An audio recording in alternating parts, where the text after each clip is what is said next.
Hi, welcome to How To with J and A. Today I'm in my local supermarket and just want to talk to you a little bit about making some lovely homemade soup as part of a healthy living diet or part of Slimming World. So we're just going to go around and see the types of vegetables that you can use and just what the shop has today.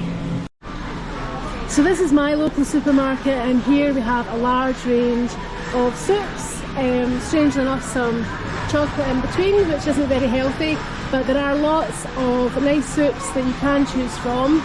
You do have to watch fat content and just the amount of additives that can be in some tin soup, but everybody now is doing their own ranges of really healthy soups as well. So if you are just wanting to pick up a quick tin of soup for lunch, quite a lot of offices also provide microwaves, so it can be really handy just to microwave some soup, and there's lots of choices.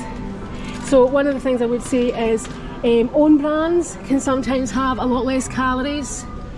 So for instance this one, I'll just go through the fat content. So it's 76 calories for half of a can and 0.8 grams of fat, so that's actually pretty good. So another great option for having soup is just to go ahead and get some cup of soups. Now again, cup of soups do have quite a lot of additives, so you do have to just watch. If you don't want to have a lot of additives, then I would suggest that you just moved towards just making your own. So I'll talk about that in a wee minute. So you see down here the slimmer soups. So these are obviously a low calorie version. And then you also have got the shop's own brand as well, just at the bottom. Now I did see something recently and it did explain that more premium brands tend to be at the top and the lesser premium at the bottom, but sometimes you're not really cutting out so much on flavour, it's more just actual branding. So I would say go ahead and have a wee look at the bottom shelf. So for instance, I'll just run you this one here. So you'll just see there's some quite good options down here for some slim soups. So if you do want to make a quick soup, sometimes it's really handy just to have some tins of either lentils or beans. And again, they come in all different varieties. Quite nice to have, there's a 5 bean mixed salad. If you don't want to buy tins, it was much better value to buy bags of dried pulses and beans, things like Scotch broth mix. Some of these mixes you do have to soak for up to 6 to 12 hours.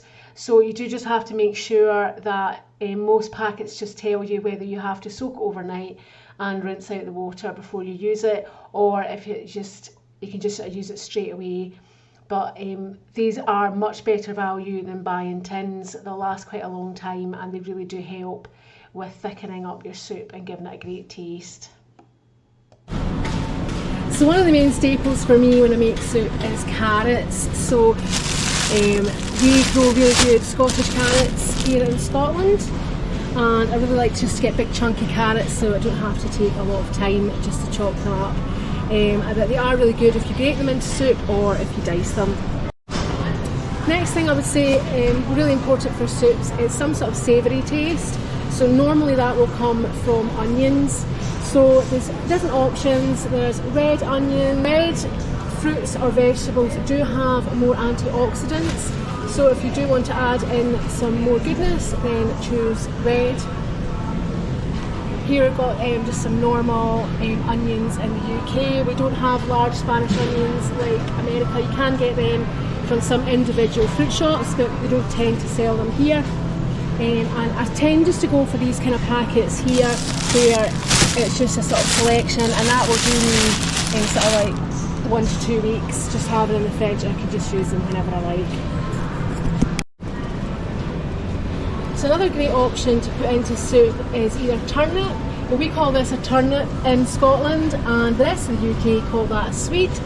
Bit confusing, but we do. Well, it's actually called it sweet here. But if you ask somebody what's that, they would say it's a turnip. So strange some of the local differences.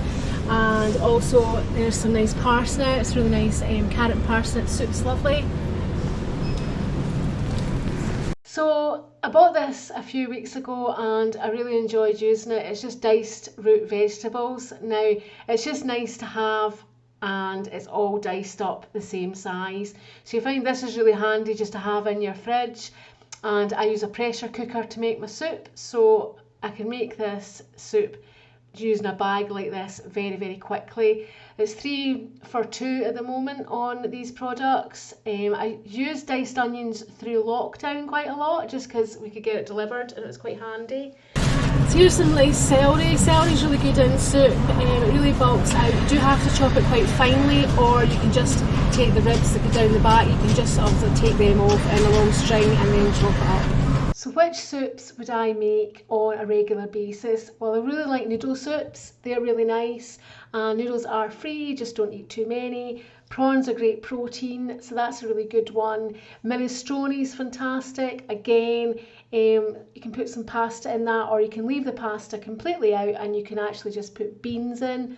That's a really nice way to make minestrone. You've got lots of tomato, which is really good for you. Garlic's good for you.